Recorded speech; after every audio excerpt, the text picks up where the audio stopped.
శ్రీమతి నమ. మొన్న కర్ణాటకలో నీటి పరీక్ష రాయడానికి వచ్చిన జంధ్యం వేసుకుని వచ్చిన హిందువులని ఆ జంధ్యాలు కోసేశారు.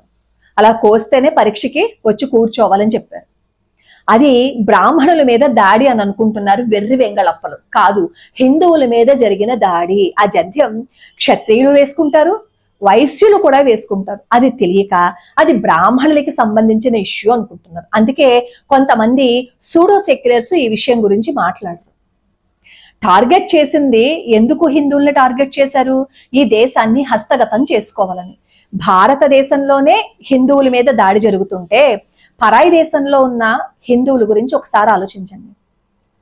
అలాగే మొన్న ఒకతను మాట్లాడతాడు కదా, కెనడాలో ఎక్కడో హిందువులు ఉంటే వాళ్ళని ముందు భారతదేశానికి పంపించేయండి అంటాడు.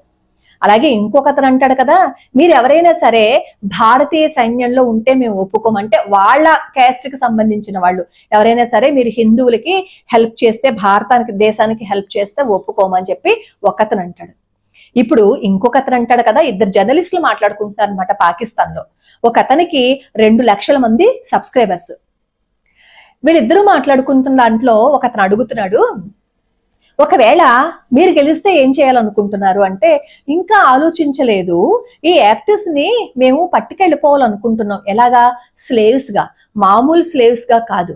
ఇది వరకు మన భారతదేశం మీదకి దండయాత్రకు వచ్చిన ఈ పరాయి వాళ్ళు ఎవరైతే ఉన్నారో, కాశీ, మధుర, ద్వారక, సోమనాథు, వారణాసి, ఇలా ఎన్ని దేవాలయాలనైతే ధ్వంసం చేసేసి మన సంపదని కూలగొట్టేసి మన సంపదని పట్టుకుపోయి ఇక్కడ స్త్రీలను పట్టుకుపోయి వాళ్ళ ప్రాణాలు తీసేయడం కోసం ఆడవాళ్ళని ఉపయోగించుకున్నారో, వాళ్ళ కర్కసత్వాన్ని ఆడవాళ్ళ మీద ఏ విధంగా చూపించారో, అదే విధంగా ఇప్పుడు ఈ భారతదేశంలో ఉన్న యాక్టర్స్ ని పట్టుకెళ్ళాలి అనేది అతని ఆలోచన. వాళ్ళిద్దరూ మాట్లాడుకుంటున్నారు అనమాట. అప్పుడు పక్కన ఇంకో జర్నలిస్ట్ అంటాడు కదా, మీకు ఏదైనా చాయిస్ ఉందా అంట. అసలు గోబ పగలగొట్టే వాళ్ళు లేక ఏదైనా చాయిసా ఏంటిది? ఏమైనా కూరగాయలు కూరగాయలు ఏరుకోవడమా? చాయిస్ ఉందా? లేదు అంటే ఈ ట్రైన్ కాకపోతే ఇంకో ట్రైన్ ఎక్కడం అనేది ఆప్షనా? అప్పుడు అతను అంటాడు కదా, మా పెద్దల్ని అడగాలి, కుల పెద్దల్ని అడగాలి అంటూ బుర్రూపుకుంటూ మాట్లాడుతున్నారు. అంటే ఒకవేళ పాకిస్తాన్ గనక గెలిస్తే భారతదేశంలో ఉన్న ఈ సోకాల్డ్ సెలబ్రిటీస్ ఎంతసేపు పక్క దేశానికి వంత పలుకుతారు కదా, వాళ్ళలో ఆడవాళ్ళని తీసుకువెళ్ళిపోయి స్లేవ్స్ అంటే ఇందాక చెప్పాను కదా, పరాయి మతస్థులు మన దేశం మీదకి దండయాత్రకు వచ్చినప్పుడు ఆడవాళ్ళని ఎలా ఉపయోగించుకునేవారో అలా ఉపయోగించుకుంటామని చెప్పి పబ్లిక్ గా అతను ఇంటర్వ్యూలో మాట్లాడుతున్నాడు. అంటే ఎంత దిగజారుడు తను, ఎంత ధైర్యంగా వాళ్ళు అలా చెప్తున్నారు, మేము ఇలా చేస్తాము అని. ఏది ఇప్పుడు చెప్పండి, ఈ సోకాళ్ళు సూడో సెక్యులర్స్ సెలబ్రిటీస్ ఉంటారు కదా, మొన్న అంటుంది కదా ఒక అమ్మాయి, పెహల్గాం లో జరిగిన దాడి హిందువుల మీదే అయినా పాకిస్తాన్ వాళ్ళతో మనం స్నేహంగా ఉండాలి అని అన్నారు కదా. ఏది ఇప్పుడు చెప్పండి, స్నేహంగా ఉంటారా? మీరు ఇక్కడ సౌఖ్యంగా సుఖంగా ఉన్నారు కాబట్టి, నొప్పి బాధ అనేది తెలియట్లేదు కాబట్టి మీరు అలా మాట్లాడరు పాకిస్తాన్ వాళ్ళతో స్నేహంగా ఉండాలి అని. ఇంకొక సెలబ్రిటీ మాట్లాడుతుంది కదా, అక్కడున్న వాళ్ళు మనకి టెర్రరిస్టులుగా కనిపిస్తారు, మన వాళ్ళు వాళ్ళకి అంటే సైనికుల గురించి మాట్లాడుతున్నప్పుడు మనకి ఏదో నోటుకొచ్చేసింది కదా అని మాట్లాడడం కాదు కదా, మనం ఏదో సెలబ్రిటీలు అయిపోయాం కదా అని మనం ఏదైనా మాట్లాడితే అది చెల్లిపోతుంది అని అనుకోకూడదు కదా. ఇంకొక ఆవిడ భారతదేశం నుంచి పాకిస్తాన్ వెళ్ళి అక్కడ ఎవరితోటో వీడియోస్ ఫొటోస్, మన తెలుగు హీరోలకు సంబంధించిన వాళ్ళు అక్కడ వాళ్ళతో రీల్స్. ఎందుకు అలా చేస్తున్నారు అంటే, రీల్సే కదా ఇవి, వీడియోసే కదా, జస్ట్ షార్ట్ ఫిలిమ్స్ కదా, ఎందుకు ఇంత ఇష్యూ చేస్తున్నారు అని అడుగుతున్నారు కదా.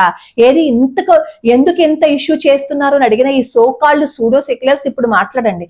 అక్కడ జర్నలిస్టులు ఆ ఇద్దరు కూర్చుని మాట్లాడుకుంటూ, ఏవైనా చాయిస్ ఉందా అంటే, ఈ సెలబ్రిటీస్ లో ఎవరైతే స్లేవ్స్ కింద తీసుకెళ్లాలని అనుకుంటున్నారో వాళ్ళలో ఏదైనా చాయిస్ ఉందా అని అడుగుతున్నారు. అంటే ఎంత దిగజారుడుతనం, ఎంత ధైర్యం అయితే వాళ్ళు అలా మాట్లాడతారు. ఎంత హిందూ స్త్రీలని కింద లెవెల్లో చూసినట్లయితే అలా మాట్లాడతారు వాళ్ళు. అదా వాళ్ళు మాట్లాడని పద్ధతి. ఆ లోకు ఎవరిచ్చారు? మనమే కదా ఇచ్చాం. ఇక్కడ కూర్చుని వాళ్ళని సపోర్ట్ చేసేస్తుంటే వాళ్ళు అలాగే కదా మాట్లాడతారు. ఏది ఇప్పుడు చెప్పండి, ఈ సోకాళ్ళు సూడో సెక్యులర్ సెలబ్రిటీస్ చెప్పండి, అక్కడ సినిమా విడుదలవ్వకపోతే ఇక్కడ ఉన్న సెలబ్రిటీకి నొప్పి, అక్కడ ఉన్న వాళ్ళకి ఏదైనా భారతీయులు కాస్త గట్టిగా మాట్లాడితే ఇక్కడ ఉన్న సెలబ్రిటీస్ కి బాధ. ఇప్పుడు చేయండి సపోర్టు. ఏ స్లేవ్స్ కింద తీసుకెళ్తాను అని అన్నారో ఇప్పుడు చెప్పండి సమాధానం.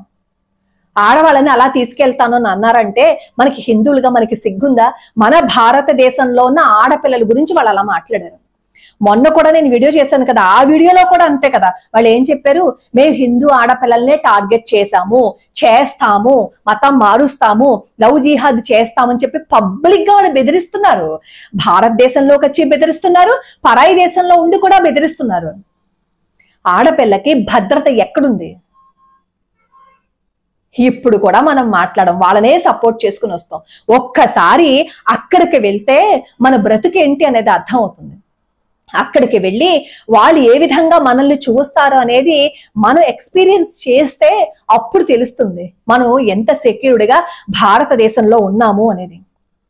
భారతదేశంలో ఉన్న అడపాదడప అక్కడ ఇక్కడ చాలా దుర్ఘటనలు జరుగుతూనే ఉన్నాయి. ఆడపిల్లల మీద దాడులు జరుగుతూనే ఉన్నాయి. ఏంటి?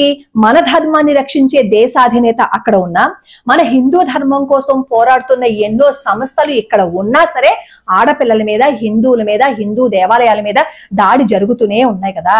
అలాంటిది ఇప్పుడు పరాయి మతస్థులు ఒకవేళ మనం ఓడిపోతే, వాళ్ళు గెలిస్తే ఆడపిల్లల్ని, అందులోనూ సెలబ్రిటీస్ ఆడపిల్లల్ని ఏం చేస్తారు అని అన్నారో ఇప్పటికైనా బుర్రలోకి ఎక్కించుకుని కాస్త స్పృహలో ఉండి బుర్ర దగ్గర పెట్టుకుని మాట్లాడండి. ఒక మైక్ ఉంది కదా అని, సెలబ్రిటీలను కదా అని మీరు మాట్లాడేశారు అని అనుకోండి, మీరు మాట్లాడిన ప్రతి మాటకి ఇన్ఫ్లుయెన్స్ అయిపోతున్నారు. మీరు మాట్లాడిన మాటలను తీసుకొచ్చేసి తప్పే ఉందని ప్రశ్నిస్తున్నారు సామాన్య జనం. ఒక 10 మందిని మనం ఇన్ఫ్లుయెన్స్ చేస్తున్నాము అంటే మన భారతదేశం గురించి పాజిటివ్ గా మాట్లాడకుండా పక్క దేశం గురించి ఎందుకు పాజిటివ్ గా మాట్లాడతారు? ఇప్పుడు చెప్పండి, మీకు దమ్ముంటే సమాధానం వాళ్ళకి. ఇప్పుడు మాట్లాడండి. వెనకేసుకొచ్చిన ప్రతి సెలబ్రిటీ ఇప్పుడు వాళ్ళ గురించి మాట్లాడండి. వెనకేసుకొచ్చిన ప్రతి వాడు ఈ పక్క దేశం వాడు మన గురించి ఏం మాట్లాడాడు అనేది ఇప్పుడు మాట్లాడండి. హద్దులు మీరి మాట్లాడితే నాలుక చీరేయడానికి హిందువులు రెడీగా ఉన్నారు. అది గుర్తు పెట్టుకోండి. తాట ఒలిచేస్తారు అనవసరంగా మాట్లాడితే.